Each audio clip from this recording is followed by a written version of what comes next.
We celebrate our 30th anniversary this year. Hard to believe, but harkening back to 1982, I remember the day when we as a staff over at First Missionary Church sat around and considered what would it be like to plant a church. There wasn't much church planting going on in those days. We really did not know what we were doing.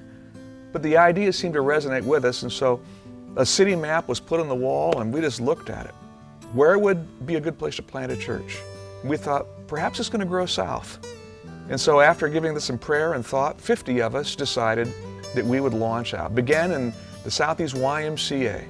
And God began to grow us numerically, and ultimately, we bought this land right here on Tillman Road, surrounded by cornfields.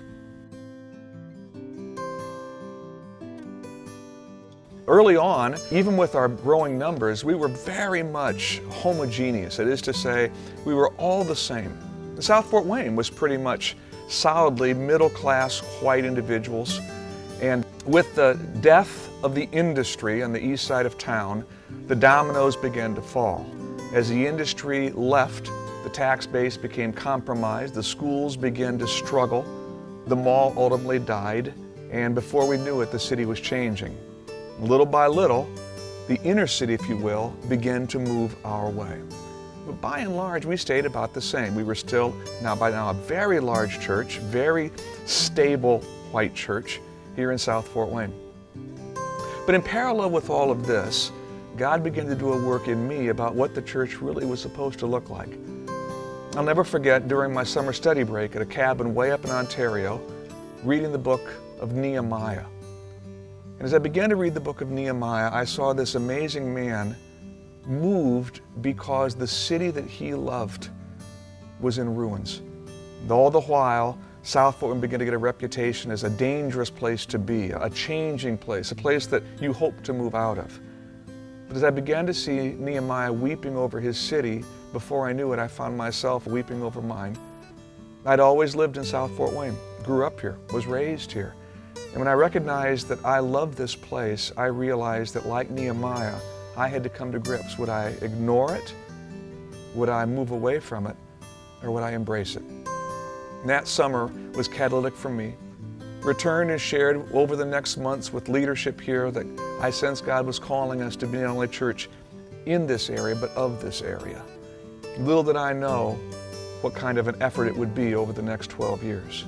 We recognized early on that we couldn't simply be the same as we'd always been before. If we were going to become a church of cultural and racial diversity, we'd have to see value in that. Amazingly, God showed it to me again through Scripture. I was reading through the book of Acts and I recognized that on the day of Pentecost, 120 people very much alike were all of a sudden invaded by 3,000 others. But those 3,000 were from 14 different cultures. So you had young and old, male and female, rich and poor, slave and free, black and white, ultimately Jew and Gentile later on. But it was their capacity to do life together that caused the jaded Roman world to say how they love each other. What was the message? This shouldn't be working. But I recognized the church began with intentional diversity. Then in reading Revelation 7, where it says people ultimately will be around the throne from every tribe and tongue and nation, that the church will end with diversity, I began to recognize, well, perhaps the church should always have diversity between the beginning and the end, and that's us. So we chose to make as one of our values that we would intentionally embrace cultural diversity, racial diversity. There's a difference between the two. Racial diversity would be one whereby you could say, you are welcome to come into the majority culture. You're welcome.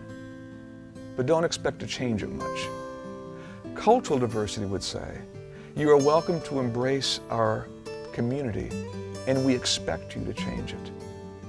When I started back in 1993, it was a white middle-class church. And over the years, as I looked at it, morph into, I think, what God wanted to be. It was, whereas I might have been seeing in black and white, it was totally different. It was socioeconomic, age, racial diversity, So it changed in a lot of different ways. It's a lot more than what I expected it to change.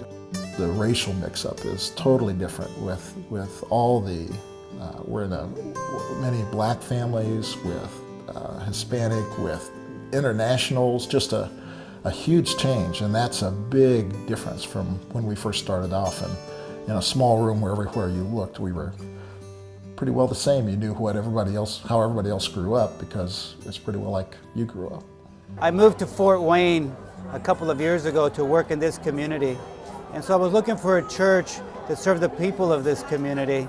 And when I moved here, I discovered quickly that the people here are intentional about serving the needs of this multicultural, multiracial community. I think that the outreach programs that they have serve the people well, and I cannot be more excited to be part of that mission.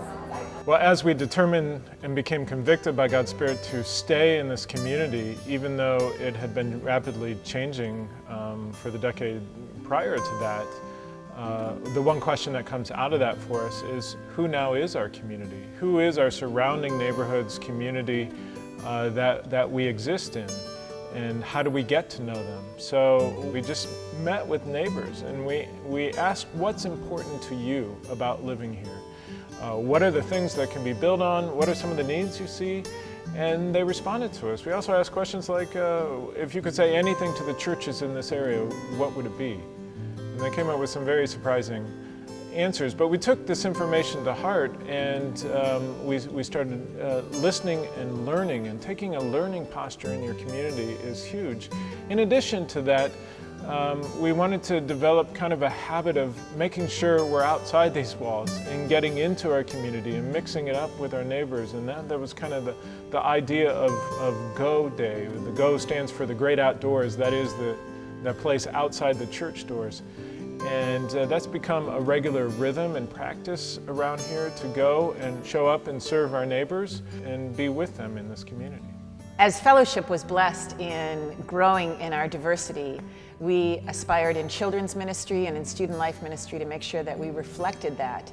And so our curriculum, our volunteers, our leadership, and even our staff now reflects the diversity that we have seen in our church, and we feel more blessed for it. I think a couple of things we did in the early days, we did several things, but two of the major ones that were intentional is we hired our first African-American staff member in Corey Laster in 2001. And then Corey worked together with several of us and put together these diversity dialogues that all the staff, all the elders, and many of our church leaders had to go through. They were mandatory. And we brought several ethnicities together in one small group of 6 people, and we just talked about our perceptions of other ethnicities. And every one of us had incredibly false stereotypes of other groups. But when you get people together and just tell your life story together, those stereotypes just melt away. Memories of some relationships that didn't work very well, you know, trying to form friendships, but it was just really hard to find the common ground. And I was really struck that people from the other backgrounds had to give up an awful lot to come and to help fellowship begin to change. I felt like they gave a whole lot more than we did. It feels like every year a layer is peeled back on what it means to love each other well. I have a friend who says the expression of our love for each other is never more fully known than when we sing each other's songs. And I would just add, it's when we tell each other stories, when we're willing to read each other's books, when we're willing to mow each other's grass and paint each other's houses. That's when love is really expressed and fully formed. So every year we just grow more and more in our understanding of what it means to love each other.